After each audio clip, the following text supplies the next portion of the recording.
Doctor Sandeep, आखिर क्या ये पता नहीं होता सरकार को, अंदाजा नहीं होता इस बात का कि भाई ये जो मुद्दे ऐसे आए हैं तो इस पर विपक्ष सवाल उठाना चाहेगा, सवाल उठाएगा।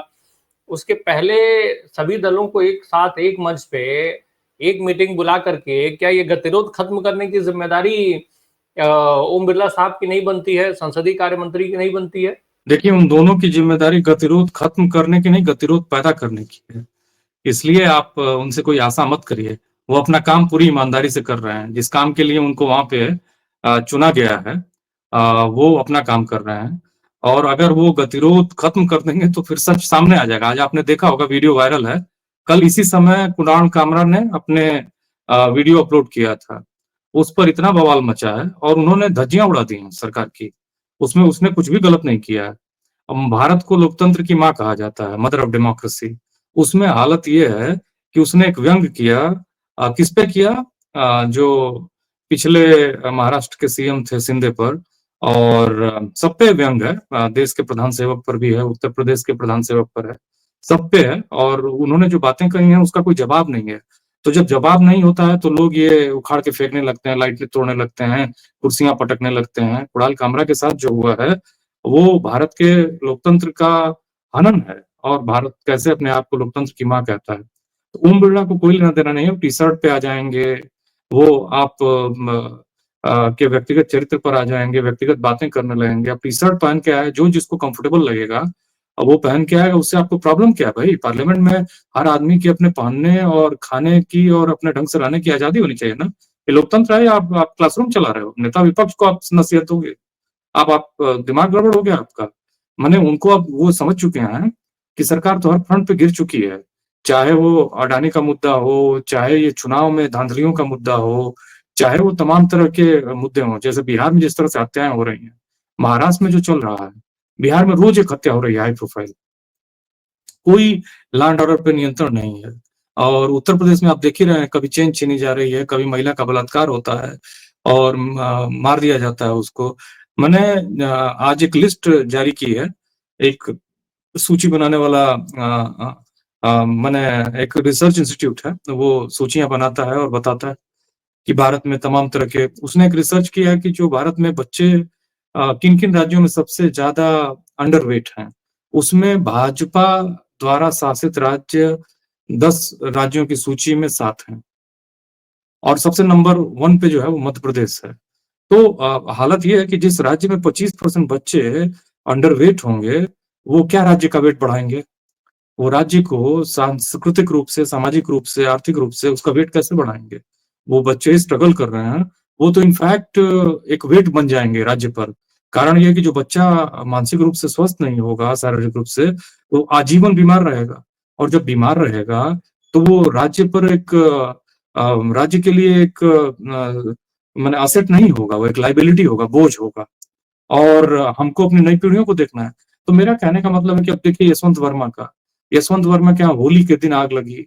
आग लगी और 5 बोरे पकड़े गए, नोट भरी हुई थी। उन्होंने स्टेटमेंट दिया कि हमारे स्टोर रूम का दरवाजा खुला रहता है, मैं और मेरी पत्नी बाहर थे, मेरी माँ और मेरी बेटी थे, और मुझे नहीं मालूम कि ये कहाँ से आ गए, मेरा पैसा नहीं है। हालांकि जो चीफ जस्टिस ऑफ इंडिया है संजीव खन्ना, उन्होंने हाई कोर्ट जो मैंने हाई कोर्ट है दिल्ली का, उसके जो चीफ जस्टिस हैं देवेंद्र उपाध्याय के, उसमें कमेटी बनाई, उन्होंने अपनी रिपोर्ट जमा की और बताया कि 4-5 बोरों में जले हुए करेंसीज प्राप्त हुए हैं। अब अंत में उनको ट्रांसफर कर दिया गया 22 मार्च को, जहां से वो आए थे।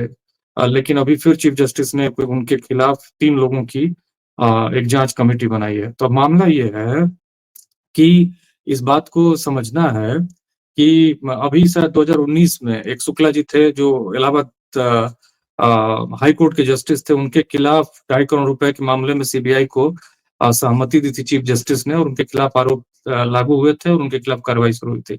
मेरा कहने का मतलब है कि चाहे रंजन गोगोई हो, चाहे रंजन गोगोई का आप मामला देखते हैं, वो चीफ जस्टिस है सुप्रीम कोर्ट को। ये छोटे मोटे जजेस को तो भूल जाइए। आश्चर्य ना हो सब अगर सारे जजेस के घरों में अगर इस तरह से कुछ कार्रवाई हो, जांच हो, रेड हो, तो आश्चर्यजनक चीजें निकल के आएंगी। और जिस तरह से जुडिशरी काम कर रही है इस देश में, वो भयावह है। और इसमें सबसे ज्यादा नुकसान जो है वो आम आदमी का, छोटे आदमी का है, कमजोर आदमी का है। जुडिशरी का काम है कि न्याय करना, वो अन्याय कर रही है।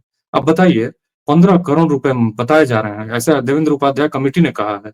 अब 15 करोड़ रुपए कमाने में एक मजदूर को, एक सामान्य आदमी को, चाहे क्लास वन की ईमानदारी से नौकरी करने वाले आदमी को पूरा जीवन भी लग जाएगा, नहीं कमाएगा।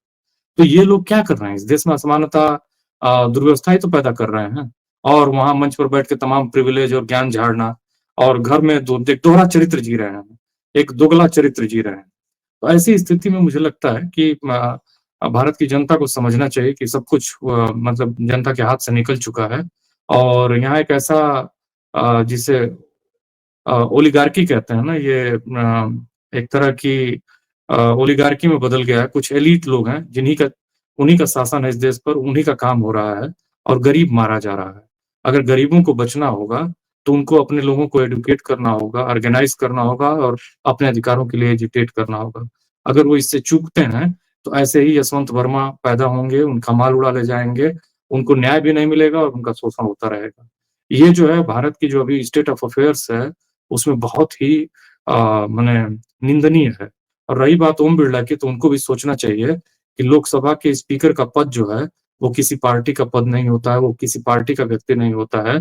उसको संसद को चलाना, देश में स्वतंत्र बहस हो सके देश की जनता के मुद्दों पर, उसकी जिम्मेदारी होती है। तो उनको पार्टी की पॉलिटिक्स से ऊपर उठ के देश में लोकतंत्र माने लोकतंत्र की रक्षा के लिए, लोकतंत्र के मूल्यों को बचाने के लिए, लोकतंत्र को बचाने के लिए, लोकतांत्रिक ढंग से देश के लोगों के अधिकार को बचाने के लिए चर्चा करनी चाहिए, लोगों के साथ न्याय करने के लिए चर्चा करवानी चाहिए।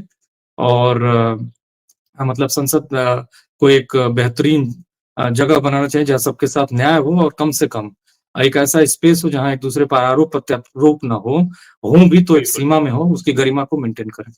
डॉक्टर संदीप, एक और चीज है, अभी जैसे कर्नाटक विधानसभा में हुआ, वही मुस्लिमों के आरक्षण के लिए बात की गई। अब वो डीके शिवकुमार को हटाने की मांग भारतीय जनता पार्टी कर रही है। किरण रिजिजू कह रहे हैं, वो कह रहे हैं कि आप अंबेडकर की फोटो लेकर के उनका अपमान कर रहे हैं। अमित शाह साहब ने जब बोला था तो क्या किरण रिजिजू उस समय नहीं थे? क्या किसी भाजपा के दलित सांसद या दलित नेता ने ये बोला कि आपने अंबेडकर का अपमान किया? मुस्लिमों को आरक्षण देना हो, या देश के कहीं भी किसी को भी, किसी भी जाति को कहीं आरक्षण देना हो, ईडब्ल्यूएस बनाया गया, तो क्या ये सब बाबा साहब के संविधान के विरुद्ध हो गया, बाबा साहब के विरुद्ध हो गया, अपमान हो गया उनका? और अगर आप उनको लेकर के कोई बात कहें तो वो अपमान की श्रेणी में नहीं आता है? देखिए मैंने बताया ना कि गतिरोध पैदा करना इनका काम है। ये नहीं बताएंगे कि बाबा साहब भीमराव अंबेडकर ने किस कॉन्टेक्स्ट में उसको कहा, बाबा साहब कब कह रहे थे उसको। अभी मुसलमानों की भारत में स्थिति ये है कि भारत के मुसलमान जो हैं, उनका नौकरियों में जो रिप्रेजेंटेशन है वो 2% से भी कम है। मैं 0 कहूं तो भी आप मुझे काउंटर नहीं कर सकते हैं। कारण ये है क्योंकि कोई डेटा नहीं है ठीक से। वो भी जो 2% नौकरियों में रिप्रेजेंटेशन मुसलमानों का पब्लिक सेक्टर में, उसमें ज्यादातर अपर कास्ट मुस्लिम्स हैं। और जो मुसलमानों की आबादी है उसमें एक बड़ी आबादी पसमानदा मुसलमानों की है। पसमानदा माने जो गरीब मुसलमान है, जो वंचित मुसलमान है। तो क्या कोई समाज किसी वंचित तबके को उपेक्षित करके तरक्की कर सकता है?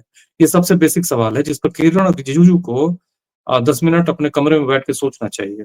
क्योंकि वैसे रिजिजू भी अपने को बुद्धिस्ट कम्युनिटी से आने की बात करते हैं, वो भी एक रिलीजियस माइनॉरिटी से हैं।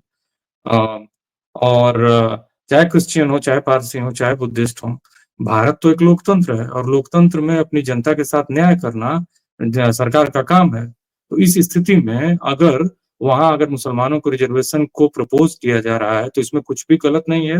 रिजिजू और जो बीजेपी का वहां नेतृत्व है कर्नाटक में, ये इसे अननेसेसरी एक पॉलिटिकल मुद्दा बना रहे हैं, और देश के विकास में भी गतिरोध पैदा कर रही है। जनता को समझना होगा। अगर देश की जनता ये समझती है कि मुसलमानों को आप लंबे समय तक सब ह्यूमन कंडीशंस में रख के, उनका शोषण करके आप प्रगति कर लोगे, तो ऐसा एकदम संभव नहीं है। ये किसी दुनिया के देश में संभव नहीं है।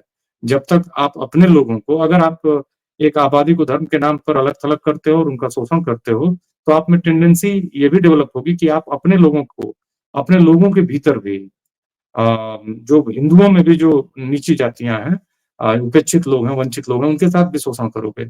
और उसके साथ साथ आपकी मानसिकता ये भी होगी कि आप सवर्ण जाति के भी हैं, और आप अपने परिवार में भी जो आपसे कमजोर है, आप हर जगह आपकी जो मानसिकता होगी वो शोषक की हो जाएगी।